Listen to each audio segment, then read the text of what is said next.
กับหกหนึ่งเอาหนึ่งแม่กองเสียห้องมอง2-3อยู่ใจ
ใจ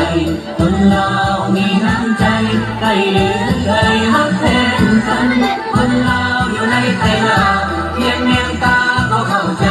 กันสมคำที่เขากล่าวขานคนเราเอานั้นสงบคงขอเสียงตบมือจากกองเสียเด้อเป็นจังหวะเด้อแดนดินถิ่นจำปาสองสายยาเขาเลี้ยงเสียงแขกธรรมชาติสวยงามแห่งอาบน้ำใส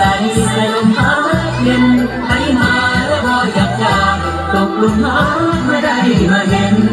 นั้นมีหลายคนที่เป็นมรดกโลกที่เขาสร้าง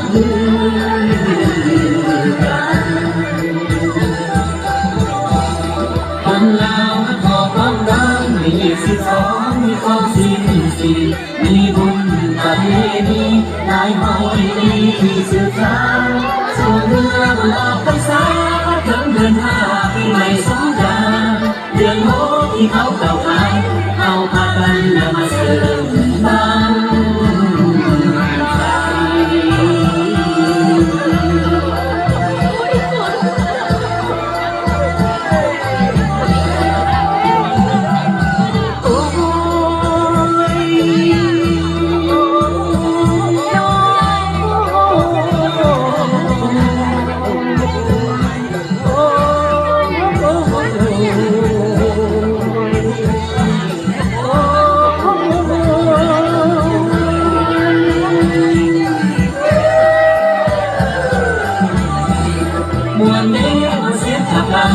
อาสากันเสียงแกนเป่าใส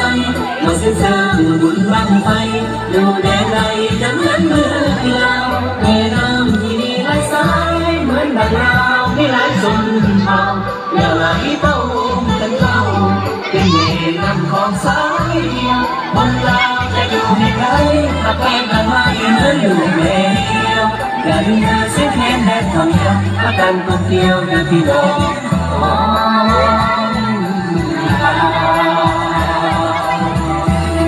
ปีใหม่ขอพัฒนาตั้งระเบียบสมมาพ่อแม่และทุกคนที่ดูแลเลี้ยงลูกจนได้กล้าหาญถือเป็นมือสันทันดีเป็นประเพณีของคนส่วนเรา